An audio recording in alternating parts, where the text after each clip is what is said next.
Good day everybody, hope you're well. Just got a question for you. Are you doing things the right way? Are you choosing the easy option over what's difficult and maybe what's required? So an example of that is me coming out for a walk today. Absolutely disgusting. I mean, it's not chucking it down, but it's not nice. It's cold, it's wet, it's rainy. But I had a mission today to do some exercise. It was on my list of maybe 5 things I definitely wanted to do today. I didn't get out yesterday at all. So one of my 5 actions for today was to get some outside exercise. I did inside exercise yesterday and I wanted to do some outside exercise today. So I'm doing it. I'm doing what's necessary for me by choice. And it reminded me the other day of, like shooting yourself in the foot. I watched a LinkedIn Live, I think it was, by a recruiter, and he was saying about some of the things not to do if you're looking for a job. And one of those things was just hitting the agency straight away. Hi Dave, here's my CV, bang. He said he really doesn't like that when people just do that straight away, which was interesting because, if you've not got a relationship with a recruiter, then you've only got a few options, haven't you? Or it seemingly appears that you've only got a couple of options. And as I always say in my courses and videos and posts, hitting the apply button is your last resort.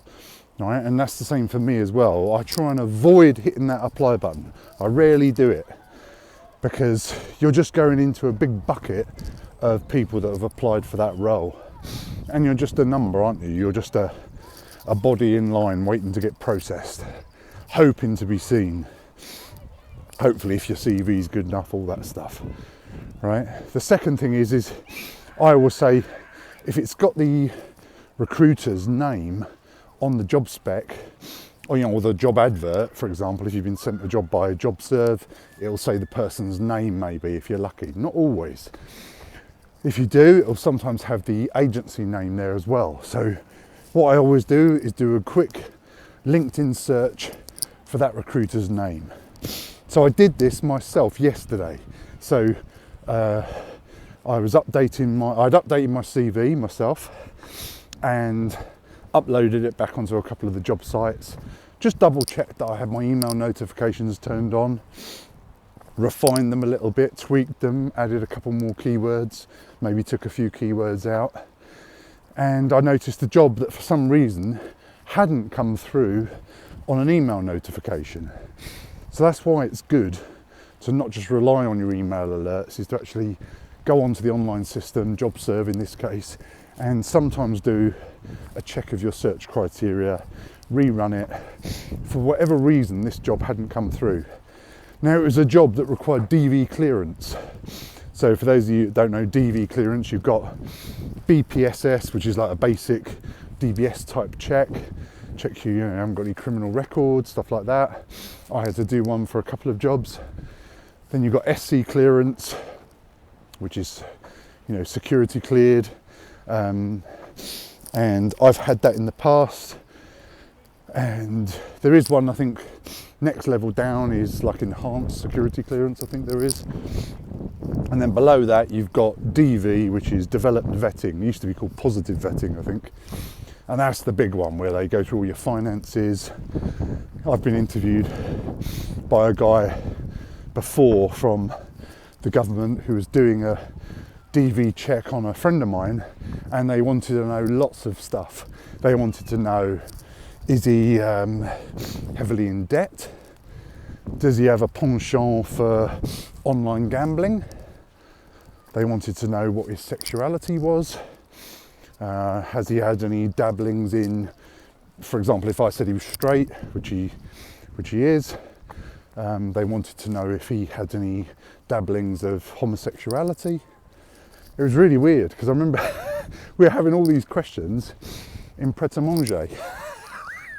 So it was like all this confidential information, yet the guy wanted to interview me in pret-a-manger, which is a sandwich shop in the centre of London. which I thought was a bit odd. So yeah, he's asking me about, does this guy hire hookers? It was very weird having a coffee discussing this sort of stuff. But that's the sort of level that DV vetting was going into. And you can't apply for any of these things. You've got to get sponsored by an organisation. But the point of the story is that I saw this role. I could have hit the apply button, but I didn't, because I know I'm going to be one of a pile of CVs. Now, in my case, I don't think that's going to be a massive pile, because there's not that many people with my sort of skill set who are maybe available. But I saw the person's name, connected with them on LinkedIn, waited patiently for them to connect, to accept the connection request. And then again, I didn't just go straight in like that guy said and just dump my CV straight into a inbox or DM. I just reached out to her and said, look, I saw this, hi there, hope you're well. I saw this job, put the job reference number that was on JobServe.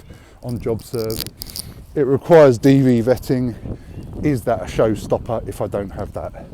So all I was doing there was opening up the conversation, trying to create that seedling, that little start of a relationship with this person, with this recruiter. Now she came back, I think within minutes, saying, I think yes, ideally they do want DV, but do you have these other skills? So I then came back to her and said, yes, I have all those skills.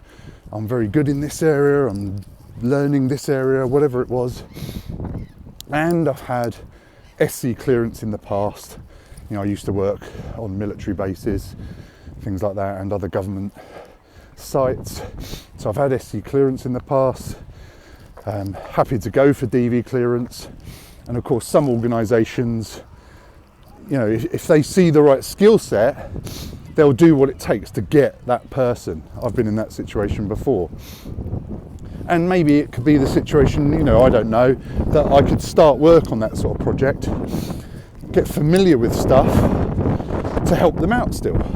Maybe not working on the stuff that requires the DV clearance, or they put me through the DV clearance while I'm doing that work. It's a long shot maybe, but the point I'm making is I've established now a relationship with that agency.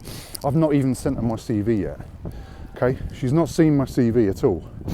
She's not asked for it, but she's going back to the client to see how set are they on DV clearance when she's got a candidate that seemingly has a good level of those skills.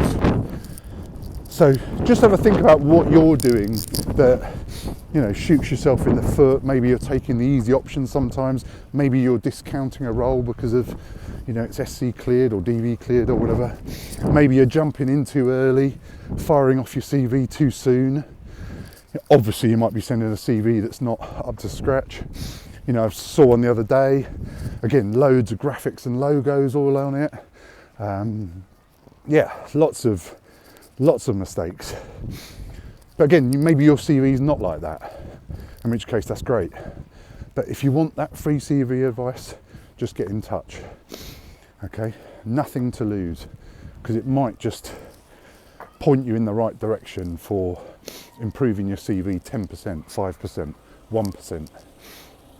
And just think about how you're reaching out to recruiters, whether it's, just blatting them with CVs, constantly hitting the apply button, or whether you're actually building that rapport and bonding and a relationship with the recruiter. Because that's the sort of thing, in my experience, that has got me jobs in the past faster. I have got jobs just by hitting the apply button. I have got jobs just by blatting some on my CV. But the predominant factor, I think, in me getting interviews and jobs in the past is building relationships, whether that's relationships with agencies, relationships with my former employers, relationships with former and current colleagues. All those things, build your relationships, build your network. Your network equals your net worth. Okay, I'll stop this now because we're nearly hitting 10 minutes and I want to get this onto LinkedIn as well. I hope you have a fantastic day. Just think about your approach if you're looking for work now, okay? I wish you all the best for the rest of the day, the rest of the week. Cheers, bye.